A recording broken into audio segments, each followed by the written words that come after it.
Hello hi नमस्कार आपण मैंने केमती अछंती आशा करुच्ची भलरे थिबे मु भी भलरे अछि आज आउ गोटे नुआ ब्लॉग रे आपण माननकु स्वागत जनाउची। तो सबुदिन तो माने कुकिंग ब्लॉग मु आपण मानक सहित शेयर करे तो मु भाबिली आज माने मोर कुकिंग बोल को केते माने माने कुकिंग ब्लॉग एथि पई मु आनी पारुनी एबे माने गैस तो सरी जाईची हैला आ गैस रे बहुत सहज हुए मो रुसई करबा पई आ जोठी मु रुसई करे सेठी भलकी कुकिंग ब्लॉग हेई पारेनी तेणु मु एबे कुकिंग ब्लॉग देइनी 2-4 दिन हैला आ पटे राहडी गुडा को काली वर्षा रे भिजी जाइतिला तेणु मु बाहर करी देइची आ सुखवा पई देई देइची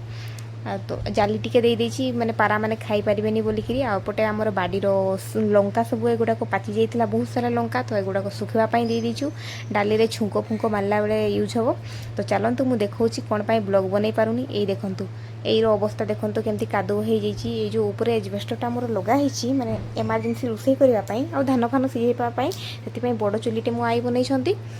तो से रुसई करने प्रोब्लेम हो तो कादुआ पेचे पेचे हो जाइए तो मु भावली एपटू टिके सब पनीपरिया काटी फाटिकी एकाथर को माने नहीं जीवी है हेले मोर सुविधा हम रुसई करने तो मु चाउलटा केमती पाछुरी कमेंट रे जनइबे तो मु ठीक पाछुरची कि नहीं कौन पाई ना आज ही आम धानटा पिसा होती आ बहुत सारा गुंड थिला तो मु आगे चालनी रे चाल देली तापर मु जेमती पाछिड़ी जाने सेमती पाछिड़ीली आ सब गुडा को रेडी करी करी एबे मु मोर चूल्हा साल को नहीं जीवी आ एठी तो केचरा कर देली माने मते झाड़ू मारवा पई पड़िबो जेहेतु लक्ष्मी आमर तेणु कि आगे एई कामटा सारी दिए तापर सेपटर कामटा करिवे सेपटे चूल्हा भी जळेनी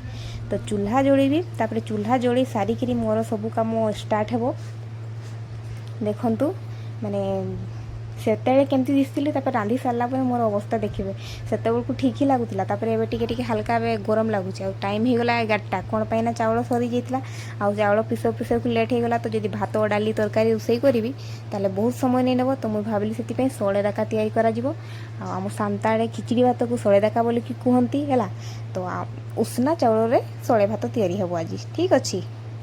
जो माने भी वीडियो को देखुचंती स्किप करिवेनी नहले एन्जॉय करि परिवेनी हैला मोर रुसईटा को हैला। तो आ गोटे जिनस बतई दउची आपण माननकु जदि आपण माने खाली डेक्ची रे बसौचंती ताले धुइबा पय बहुत प्रॉब्लम होतबो खाली डेक्ची रे बसैबेनी जोटा माने चूल्ही रे जो खारो अछि से खारोटा को बाहर कर टिके हल्का पानी देइकरी डेक्ची रे पूरा भलकरी माने